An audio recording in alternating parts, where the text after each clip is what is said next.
तो भैया अरे नमस्कार। तो देखा आज हम सब क्यों आए हैं कहाँ बकरी चरावे। हाँ रोशन भाई बनाई है कि कॉमेडी वीडियो। हाँ तो हमारे कारण भैया ले हैं यहाँ गाय।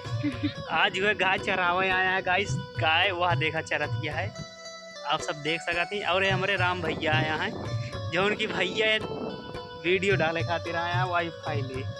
कहो हो राम भाई? हाँ यार, तो राम भाई वही था दबदबा चारों कहती है मिला हुआ है यार, तो सही है वीडियो ने अकेले डाले नहीं। अरे भाई यार तो दबदबा है यार। तूने यार तुम कौन चैनल पर बनाए हैं?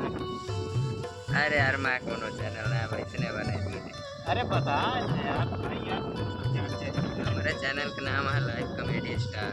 हाँ भैया इनके चैनल के नाम है लाइव कॉमेडी स्टार। तो करण इनके चैनल का दबाई के सब्सक्राइब। और चला हम सबको दिखाई आप सब बोगरिया जो जो 3 लौंडा है। चलो मिला होता है गाइस हमारे वीडियो में बना रहा है। ओकरे बाद आज हम सब क्यों का शूट करे वाला ही कॉमेडी वीडियो। हाँ भैया अरे नमस्कार। देखा हम हेयर स्टाइल अपन कैसे कटवा के आए हैं, बढ़िया है नहीं है? हमारे कारण भैया टाटा नमक दिखावता है। कटवाई का वो दिखा दियो। हाँ यार था एकदम लाजवाब है यार।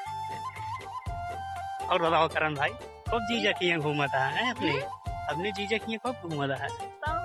अरे भाई था दबदबा है यार, हम सब चांद पार कर लूंगा ही।